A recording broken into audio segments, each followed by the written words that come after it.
história triste. A gente trouxe na programação da TV Paranaíba o apelo de uma mãe, de uma família, melhor dizendo, em relação ao desaparecimento de um homem, do Alex Amâncio. E infelizmente, está aqui o Alex. A notícia que a gente traz não é nada boa, nada boa. A família já estava há 48 horas mais ou menos sem notícias e o Alex acabou sendo encontrado, ainda com vida, no bairro Chácaras Tubalina, mas não resistiu aos ferimentos, isso mesmo, aos ferimentos. Lucas de Carvalho esteve com a família ontem e está novamente nesse dia que é tão difícil mesmo, nesse momento que é tão complicado para essa família, para trazer as atualizações. Ou seja, nós estamos falando de um caso possivelmente de violência e um caso que pode se tornar mais um homicídio que precisa ser investigado pelas nossas autoridades, né? Lucas, bem-vindo. Força aí para a família nesse momento. Pois é, Rafa, um caso muito triste. Boa tarde para você, boa tarde para quem acompanha o Balanço Geral. Como você disse ontem, eu acompanhei toda essa situação, eu conversei com a família e eu terminei uma entrada ao vivo como essa, falando que nós da TV Paranaíba, assim como a família, tínhamos muita esperança de que encontrasse o Alex vivo, bem, e que em 48 horas era um tempo ainda muito curto, a gente poderia ter uma reviravolta, um cenário, uma história um pouco mais feliz, que talvez ele pudesse ainda encontrar o caminho de casa, as pessoas poderiam ajudar então a isso, mas infelizmente eu venho hoje também com muita tristeza, eu também fiquei bastante triste com essa situação por ter acompanhado de perto e falar que realmente o Alex infelizmente não sobreviveu, ele foi encontrado, como você disse, ainda com vida no bairro Chácaras Tubalina, as pessoas tentaram levar ele para uma unidade de saúde, tentaram ainda fazer todos os trabalhos para que desse certo, para que ele pudesse voltar com vida, mas ele não resistiu aos ferimentos. E o pior de tudo, Rafa, é que provavelmente a gente fala que sim de um caso de homicídio, porque de acordo com a família, ele foi encontrado com bastantes ferimentos, com ferimentos de pauladas, de até faca, Rafa. Então, assim, é uma situação muito triste que a gente fala aqui mais uma vez, eu não vou parar de falar que é uma situação muito triste aqui, mas eu quero trazer também a Tatiana, que conversou comigo ontem, colaborou com o Cidade Alerta, falou com a gente toda a situação do Alex e a gente estava na torcida para que tudo isso terminasse de uma forma mais feliz, mas eu agradeço mais uma vez você estar vindo falar aqui com a gente, mesmo sendo um desfecho um pouco, bastante diferente daquele que a gente esperava.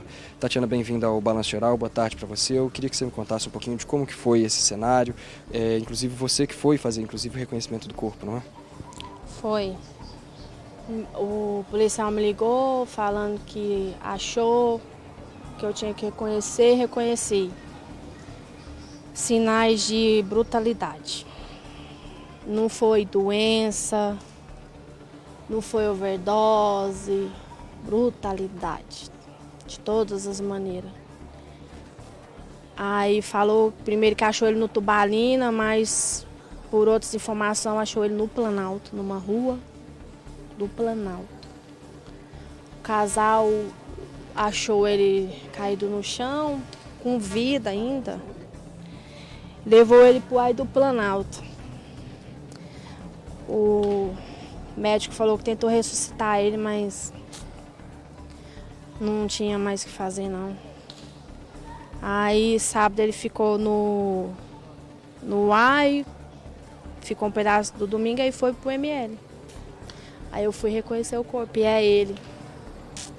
Pelo menos eu tive o corpo para velar. Inclusive, quando a gente chegou aqui, você até falou, nossa, foi uma frase que me impactou, que você disse que nos agradeceu, né, mais uma vez, e falou que pelo menos não fica naquela dúvida, né, que é pior, pelo menos você tem ali a confirmação para não ficar sofrendo por algo que ainda é incerto, né? Por algo que eu não sabia, porque eu tive tantas informações, ligaram, falaram pro fulano, ele tá no Planalto, ele tá no Luizote, tá no Tocantins, não, ele voltou pro Luizote, nada, já estava morto, pertinho de mim, eu não sabia. Esse é um problema que a gente sempre vê, né, Tati, das pessoas que a gente não sabe se é de má fé ou se é de boa fé, mas que ficam ligando, dando esses falsos depoimentos. Eu queria até que você enfatizasse pra gente como que fica uma família que fica recebendo essas informações confusas, muitas vezes falsas. Dilacerada, porque a minha esperança é dele estar vivo. Ele era usuário, ele trabalhava. Ele usava o dinheiro dele, ele não tinha rixa com ninguém. Ele não devia pra ninguém. Não sei o que fizeram com ele. Mas pelo menos eu tive a honra, minha família, de velar ele. Tá ótimo. Era isso que eu queria. Não era isso que eu queria, claro, né? Queria ele vivo. Mas não sei, não deixaram. Deus não quis assim, não.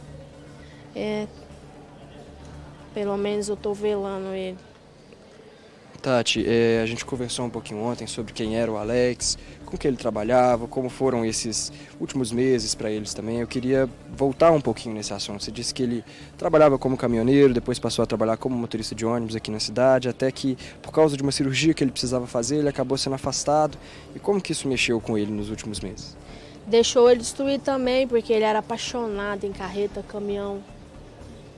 Mas ele tinha um além que não deixava ele seguir e que nos últimos tempos ele falou que para ele tanto fazia, mas ele ainda trabalhava como pintor, porque ele fazia de tudo.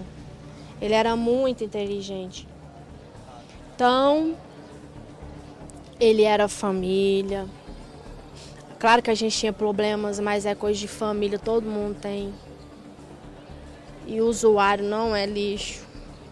O ser humano tem que ter mais compaixão. Família nenhuma é perfeita. Ninguém merece morrer assim.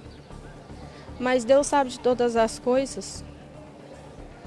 Com certeza. Tati, a gente falou um pouquinho dele ser essa pessoa família também. A gente tive contato com uma parte um pouco maior da sua família hoje. Tem várias pessoas mais novas aqui também. Como que era a relação dele com os seus filhos, por exemplo, os outros irmãos? Inclusive, ontem, né, até juntando aqui, tinha um outro irmão que estava lá com a gente na casa também, ele bastante inquieto, ele procurando pelo irmão na rua, cansava de andar. É porque os dois andavam muito juntos.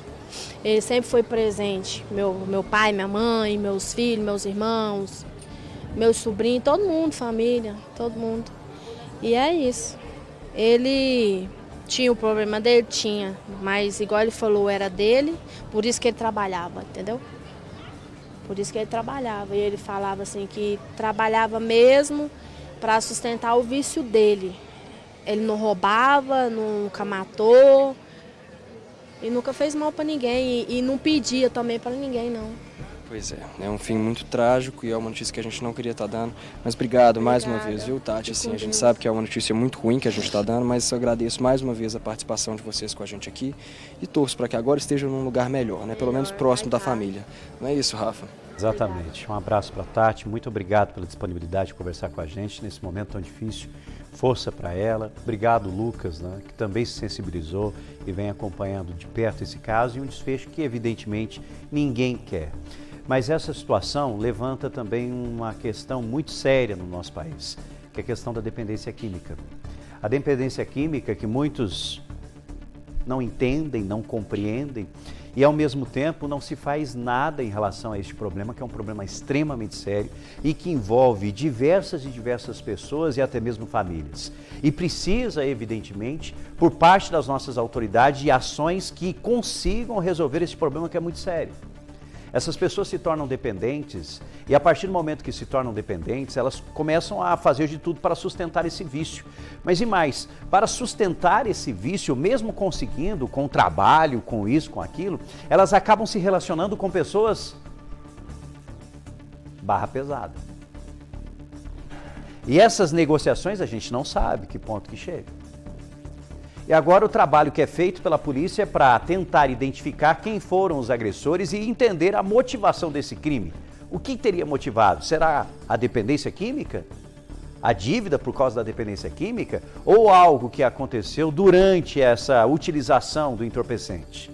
Bom, o fato é que se você sabe de alguma coisa, avise imediatamente as nossas autoridades e, ao mesmo tempo, essa é uma questão que precisa ser discutida sim, em sociedade. E é importante estar numa TV aberta na hora do almoço falando isso para todos ouvirem.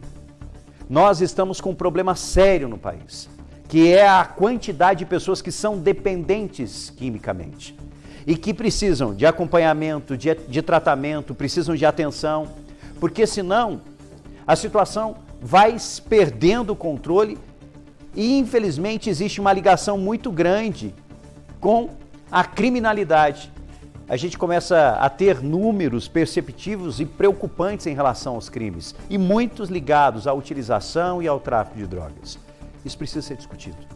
Precisa sim. É importante falar sobre isso.